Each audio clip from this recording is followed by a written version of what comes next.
Good morning and Assalamu alaikum students. Welcome to MCPS online classes. Today I am going to discuss with you a topic of a grammar, tense. Children, tenses are divided into three parts: present, past and future. And each tense is subdivided into four parts: simple, continuous, perfect and perfect continuous. So today we will take first present tense, simple present, present continuous, present perfect continuous. Okay. Children, हम tense का इस्तेमाल करते हैं sentence में समय बताने के लिए. ठीक है. जिस हर वाक्य के अंदर, हर सेंटेंस में एक सब्जेक्ट होता है और उसमें वर्ब होती है. वर्ब जिस फॉर्म में होती है वो फॉर्म जो है हमें बताता है कि सेंटेंस एग्जैक्टली कौन से टाइम पीरियड की बात कर रहा है. पास्ट की बात कर रहा है, पास्ट यानी कि भूतकाल, फ्यूचर यानी कि भविष्यकाल, और प्रेजेंट यानी कि अभी का समय. ठीक है. तो वो वर्ब जो है वो हर सेंटेंस के डिनोट करती है कि ये सेंटेंस कौन से टेंस में है. So first we'll take present tense.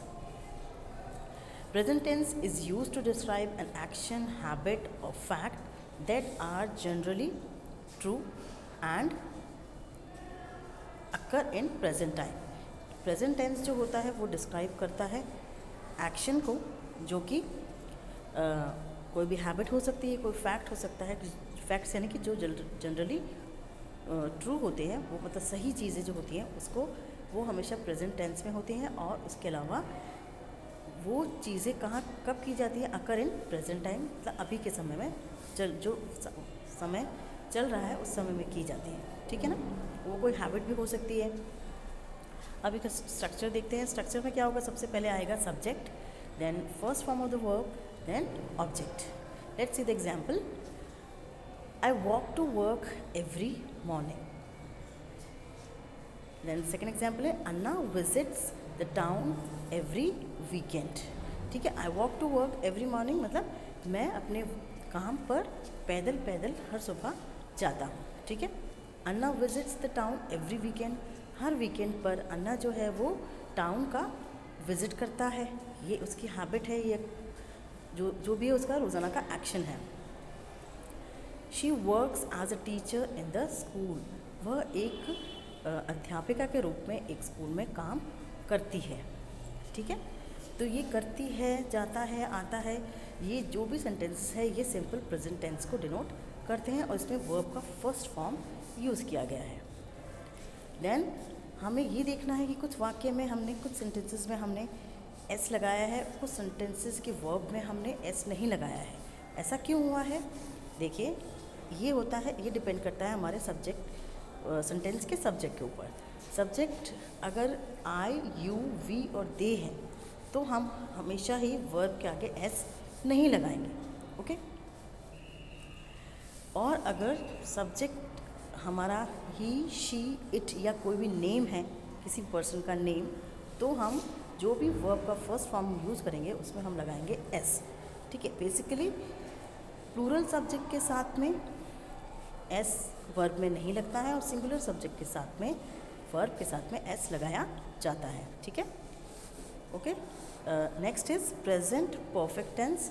It is used to describe an action that has taken place once or many times before. now present perfect tense उस एक्शन को बताता है जो कि एक्शन जो है वो पहले किया जा चुका है, एक बार या कई बार अभी से पहले किया जा चुका है. ठीक है ना. यानी कि जो भी सेंटेंस, मैं ये कर चुका हूँ, मैं ये जा चुका हूँ, मैं यहाँ पे ऐसा, मैंने खाना खा लिया है, मतलब जो चीज़ पहले, मतलब अभी से पहले जो काम पहले कंप्लीट किया जा चुका है उसको डिनोट करने के लिए ये होता है प्रेजेंट परफेक्ट टेंस. अब इसका स्ट्रक्चर है subject plus have, has, according to the subject has और हैव लगाएंगे. Then third form of the verb. Verb के 3 फॉर्म्स होते हैं, उसमें जो थर्ड फॉर्म होता है वो यहाँ पे यूज़ किया जाएगा. They have travelled to China twice. Reena has worked as a teacher. I have eaten the food. They have traveled to China twice. मतलब वो 2 बार चाइना ट्रैवल कर चुके हैं, मतलब वो काम कंप्लीट हो चुका है पहले, अभी से पहले।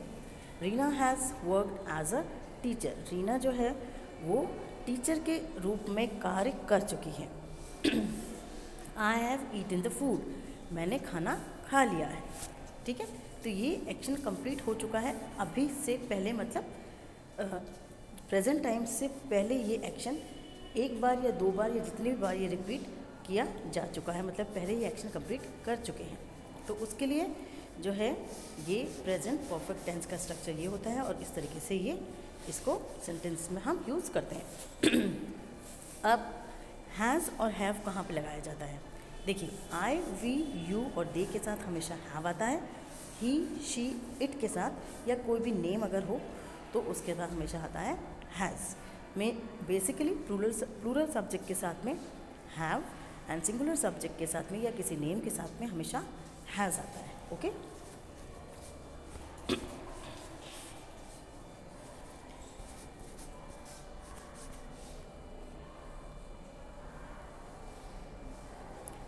next is present continuous tense, used to describe as an action that is going on now. Present continuous tense जो है वो उस एक्शन को डिस्क्राइब करता है जो कि अभी किया जा रहा है, इसी समय किया जा रहा है, ongoing action. Structure is subject, subject के साथ में आता है is, are, am plus first form of the verb and साथ में लगेगा फर्स्ट फॉर्म ऑफ वर्ब के साथ में ing. ठीक है, let's see the examples. It is snowing outside. I am studying for my exam. She is eating her lunch. मतलब अब फर्स्ट सेंटेंस में क्या बोल रहा है? इट इज़ स्नोइंग आउटसाइड, मतलब बाहर बर्फ गिर रही है, मतलब एक्शन इज कंटिन्यूइंग, पहले से चल रहा है और अब भी चल रहा है वो एक्शन।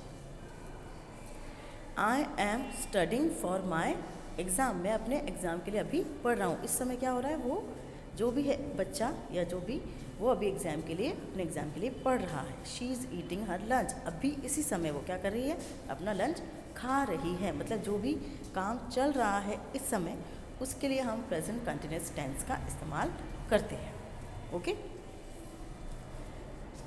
नेक्स्ट इज, हाँ एक चीज़ और बतानी है आपको कि कहाँ पर हम एम लगाएंगे, कहाँ पर इज़ लगाएंगे और कहाँ पर आर लगाएंगे। आई का इस्तेमाल जो होता है उसके साथ हेल्पिंग वर्ब लगता है, हेल्पिंग वर्ब लगता है एम, हमेशा आई के साथ एम ही लगता है, A M am. He, she, it इनके साथ हमेशा सिंगुलर सब्जेक्ट्स हैं तो इनके साथ हमेशा इज़ लगेगा, और प्लूरल सब्जेक्ट के साथ में हमेशा लगेगा आर, जैसे वी, यू, दे या कोई भी गर्ल्स, बॉयज़ एक्सेट्रा जो भी प्लूरल में है उसके साथ आर लगेगा प्रेजेंट कंटिन्यूअस टेंस में वर्ब के फर्स्ट फॉर्म के साथ में आईएनजी के साथ में। Okay, present perfect continuous tense used to describe an experience or an action that started in the past and is still continuing till the present action. अब present perfect continuous tense का इस्तेमाल तब किया जाता है जब किसी एक्शन को हम डिस्क्राइब करते हैं जो कि पास्ट में स्टार्ट हो चुका है और अभी तक चल रहा है, तो उस एक्शन को डिस्क्राइब करने के लिए, बताने के लिए प्रेजेंट परफेक्ट कंटिन्यूअस टेंस का हम इस्तेमाल करते हैं। Let's see the structure. Structure में आएगा सबसे पहले subject plus have and has, साथ में लगेगा been and then first form of the verb plus ING plus since और फॉर, बिकॉज एक्शन पहले से स्टार्ट हुआ है और अभी तक चल रहा है तो उसके लिए हमें सिंस और फॉर लगाना ज़रूरी है। I have been studying for 3 hours, मतलब मैं पिछले 3 घंटों से पढ़ रहा हूँ, मतलब 3 घंटे पहले उसने पढ़ना स्टार्ट किया था और वो एक्शन अभी भी कंटिन्यू है, मतलब अभी भी वह पढ़ रहा है। They have been living in the same house in 1999, वह 1999 से अब तक एक ही घर में रह रहे हैं, मतलब उन्होंने 1999 में उस घर में रहना शुरू किया था, मतलब पास्ट में, और अभी तक वो उसी घर में है, मतलब वहीं पर रह रहे हैं। It has been snowing since morning, सुबह से बर्फ़ गिर रही है, मतलब बर्फ़ जो है वो सुबह से गिरनी स्टार्ट हुई है और अभी तक भी गिर रही है। अब देखिए सिंस और फॉर हम कहाँ लगाएंगे, सिंस कहाँ पे लगता है और फॉर कहाँ पे लगता है। तो फॉर का इस्तेमाल करते हैं हम पीरियड ऑफ टाइम बताने के लिए, ठीक है। पीरियड ऑफ टाइम बताने के लिए मीन्स जैसे कि 5 मिनट्स हैं, 2 वीक्स हैं, 6 मंथ्स हैं, अ लॉन्ग टाइम, ठीक है। मतलब उस टाइम का कितना ड्यूरेशन है, वो ड्यूरेशन बताने के लिए, जैसे कितने घंटे, 3-4 घंटे, 3-4 मिनट, ठीक है। ये बताने के लिए हम फॉर का इस्तेमाल करते हैं। और सिंस का इस्तेमाल करते हैं a point in past time, मतलब कोई पर्टिकुलर टाइम हम बताते हैं, जैसे जनवरी है, फरवरी है, कोई मंथ का नाम है या पर्टिकुलर कोई टाइम है, 9 o'clock, 10 o'clock, ठीक है। कोई भी दिन का नाम है, तो पर्टिकुलर पॉइंट ऑफ टाइम जो कि पास्ट का है उसके लिए हम इस्तेमाल करते हैं सिंस। और पीरियड ऑफ टाइम यानी कि ड्यूरेशन ऑफ टाइम बताने के लिए हम इस्तेमाल करते हैं फॉर का। और ये होता है इस्तेमाल प्रेजेंट परफेक्ट कंटिन्यूस टेंस के अंदर। Okay, that's all for today's video. I hope you understand the present tense. Please go through the tense again at home. Okay, thank you. Have a nice day.